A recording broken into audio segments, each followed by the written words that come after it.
Hello, everyone. Fingers crossed we're going live. Fingers crossed. You never know. Let's see what happens. Let me adjust the screen a little. Good evening, everybody. Fingers crossed this is working. It was a rush, I have to say. We've just been out for an adventure over to Ramp World in Cardiff and we got stuck in the traffic on the way home. So we've just shot through the door.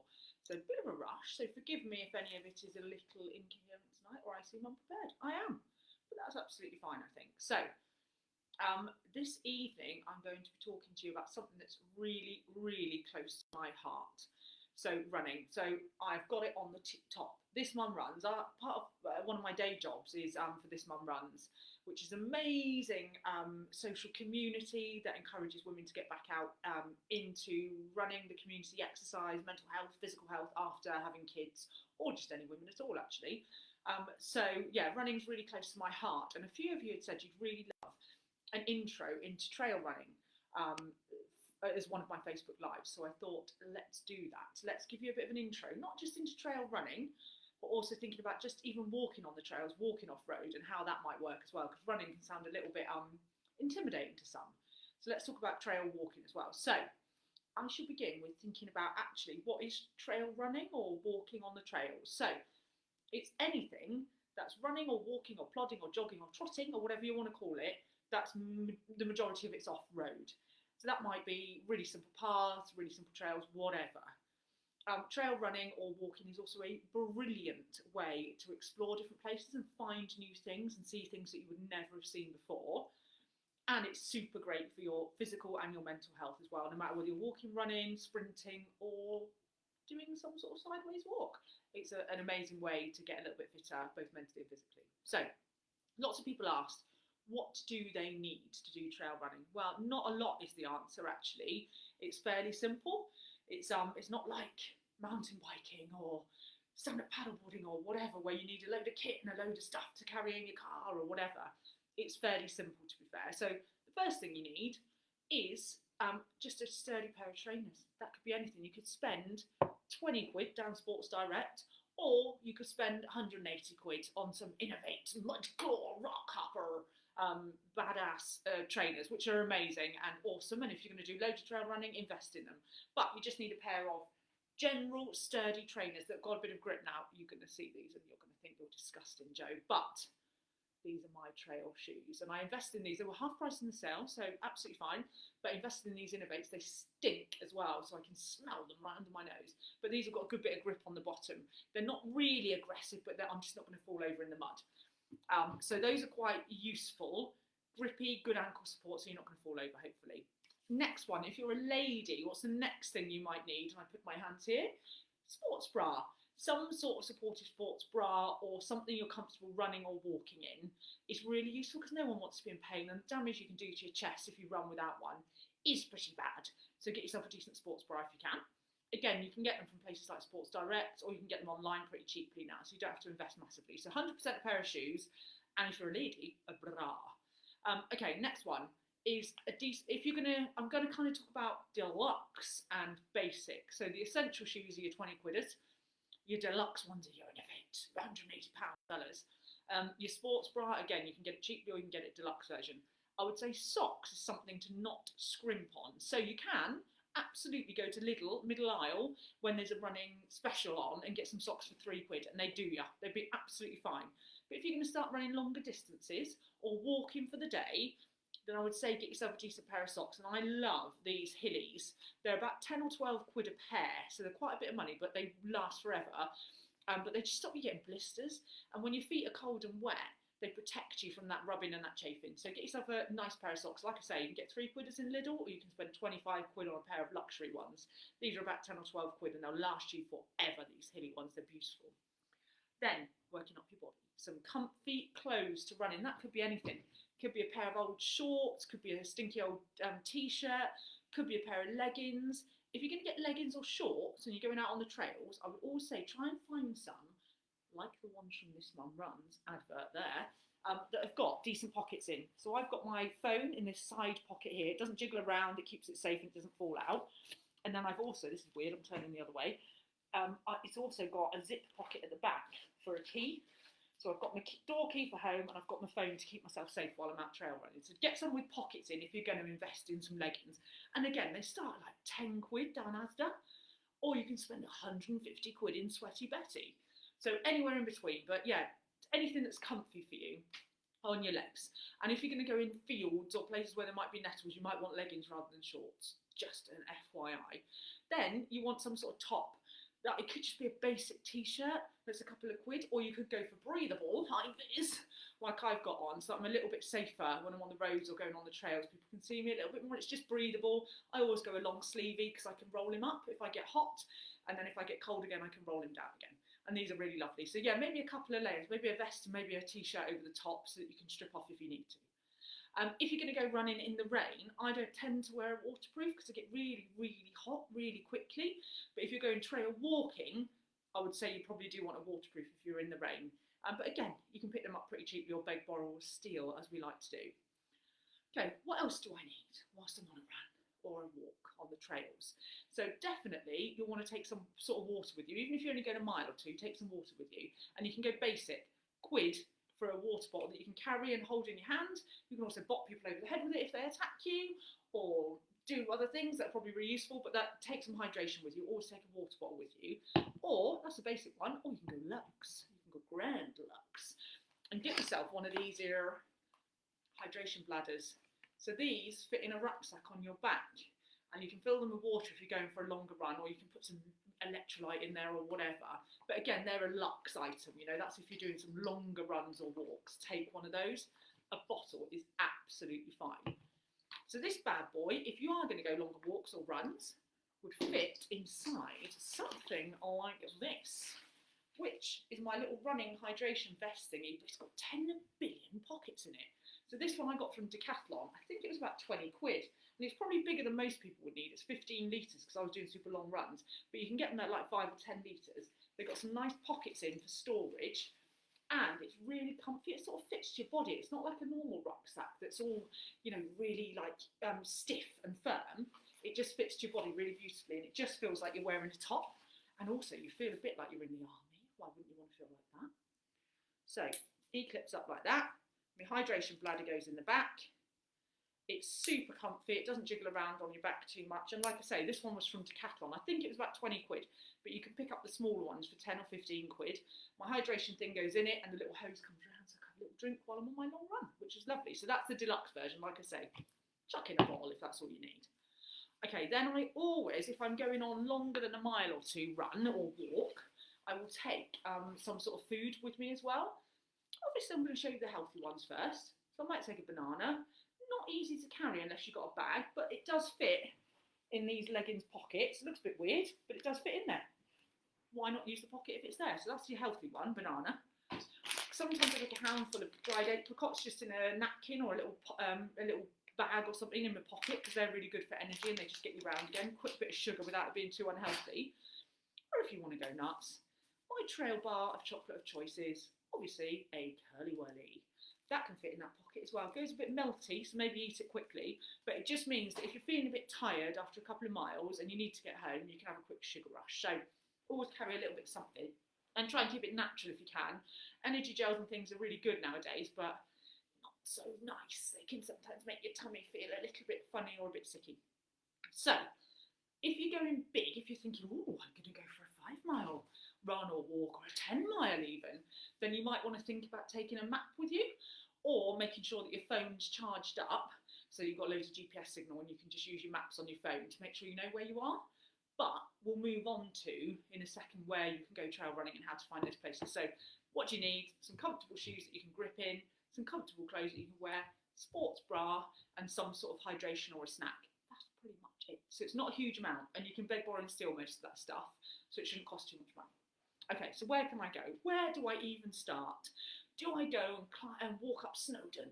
Do I run the trails of the South West Coast Path? Or do I find my local footpath on my local map? So you could have a printed out map like me, Bristol and Bath, and you can find all of the footpaths marked on there. There's a little key and it shows you all the footpaths. And some of them are beautiful. Some of them are alongside canals, so they're really bloody flat. Some of them are through woodlands. Some of them are just like fire roads, like fire breaks in the woods, so they're super flat. not technical at all. They don't have roots and rocks and all that kind of stuff for hardcore trail runners. They're just a nice place to go that's off-road. So I would say get yourself an OS map or get your maps up on your phone and it will show you where your footpaths are, which is a brilliant place to start. So you can go on super simple things like around the woods or at the local footpath around your village or around your town. Or if there's a river running through your town or city, there's quite often a footpath alongside it or near it. And that can be a lovely way to start trail running because you're not going to get lost. You go down the river and you run back again. And that's one of my top tips, I think, for finding routes is it's okay to do a there and back route because if you're afraid of getting lost, you're not going to really on a there and back unless you're really Tim like me. So yeah, do a there and back route and along a river or a canal path is a really great way to do that.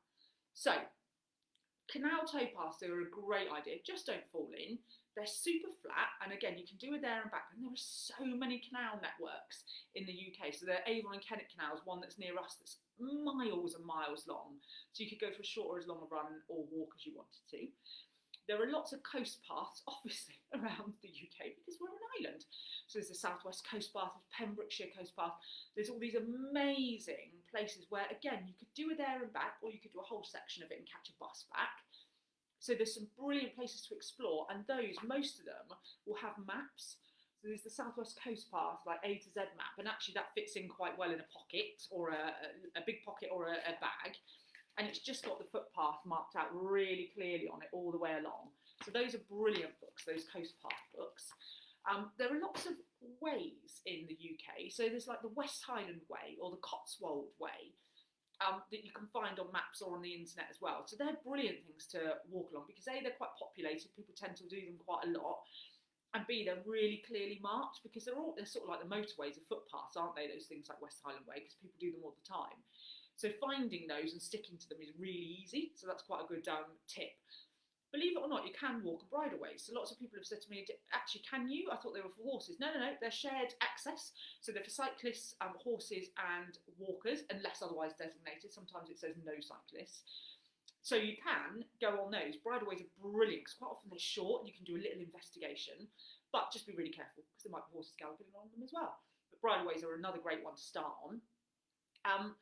I've already said alongside rivers. The other one is moorland. We've got so much moorland or like the Lake District or the Peak District around us that there's so many opportunities to just do park in a car, park in the moors, on Dartmoor, wherever, and do a walk out and back to your car so that you're not going mad, you're not trying to find somewhere totally new, you can just do a little short walk. So that's brilliant. Beaches are amazing. Now they're really hard to run on, but you could do a lovely trail walk along the beach, and there's all sorts of cliff paths and things around the UK as well near the beach. So you could go and do a bit of an explore along there, which is really exciting. So the other way you can find things is by books, because you know me, I love a book. So I've got the lovely Southwest, that way Joe, Southwest Trail Running book, which gives you all the different trail runs around the Southwest that you could ever wish for, and tells you how long they are, where the shops are en route, if you can get a bus to them, what sort of gradient it is. So if you want to be a real total cheat and super easy, you can just pick up one of these books and it even shows you like inspirational photos. Look at that, amazing. Maybe that's for after you've been out for your first one for a mile or two, then pick up a book and get some inspiration for it. And there's always loads for each local area. The Southwest is a good one. Now this is like hardcore, this next one. This book is called Running Beyond, and it really is running beyond. So this is examples of all the epic ultra trail and sky running races. It's bonkers. Some of these are like 300 miles long. But what it does give you, it gives you the map of the whole route and some really inspirational pictures, but you can just do a little bit of that route. So you can go and say, oh, yes. Oh, Stacey, yeah, fair play. It's an amazing book. And thanks for the top comment as well. It's a brilliant, brilliant book. And it looks really intimidating because look at that picture on the front. Oh, my God, they're running up a mountain. But you can take small sections from it and then go, yeah, I did the Dragon's Back Ultra in Wales. Actually, I did 1 mile of it, but it still feels amazing. So great to get some books, to get some inspiration. So there are other things you can do to find places to trail run or walk. There are brilliant events like the Endurance Life trail run events, and they are super well organised. They're non-competitive. You can go along, you can do a 5k along the trails in Pembrokeshire, for example, or then you could go and do a 20k on Exmoor. So those Endurance Life events are brilliant. I've done quite a few of those myself, and they're amazing and super friendly, and you get an amazing medal at the end of it. t-shirt. You could go to a local orienteering club. There are some brilliant ones in Bristol who take you out orienteering at the weekend, and that could be walking or running. But they also do race events as well. So you get your map, you get your 10 points you've got to find on your map, and off you go at a race kind of pace. So some brilliant organised events. The other things that I love are things like the Yes Tribe events. So there's a Facebook group called Yes Tribe. So Say Yes More is their motto. So they're all about going on adventures, saying yes to things that are new and exciting. They run local events in each area, and they've got a local Facebook group in each area. And in Bristol and South Gloss, we'll run like a walk every month, or a wild swim every month, or a run every month. And those are brilliant to get involved in. Also, This Mum Runs has got a brilliant trail running group called This Mum Trail Runs, I believe it's called. And you can sign up to that Facebook group, and they'll take you out for a lovely run as well. Obviously, you have to be female for that one. Sorry about that, or identify as female. So yeah, there are brilliant ways to find different runs. What about safety is what somebody asked me on one of the other questions. So yeah, safety is a really important thing, and sadly, and Stacey will relate to this, especially as a woman, it can be tricky at times to feel safe, especially if you go off the road and off the lit paths and things, and you're going somewhere a little bit different. So number one, try and go with other people, run together if you can.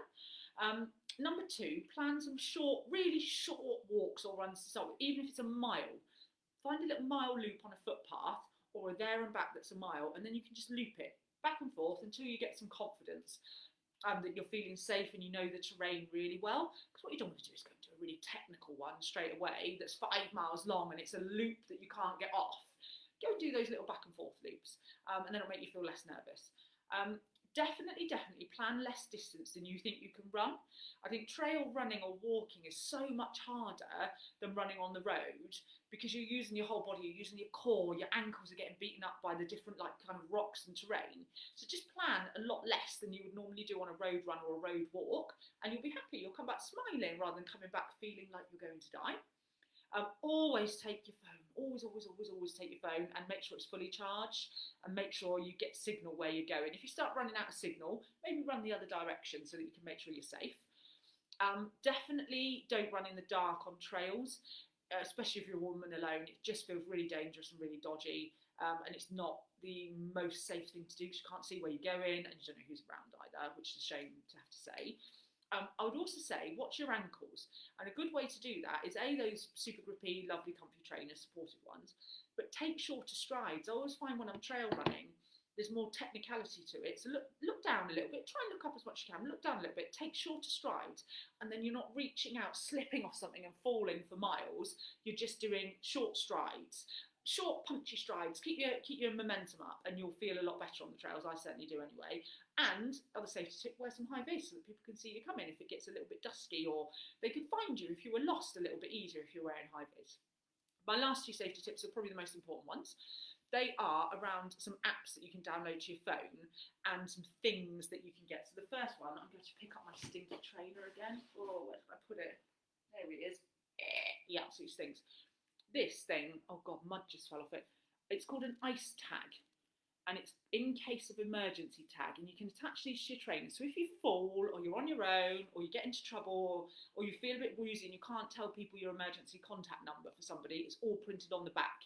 Those are a bloody lifesaver, and the emergency services love it if you can wear those. You can get 2 sets of ice tags, I think for about £5 online. So 2 sets of trainers are covered, and they're really, really useful. Second one is download the What 3 Words app.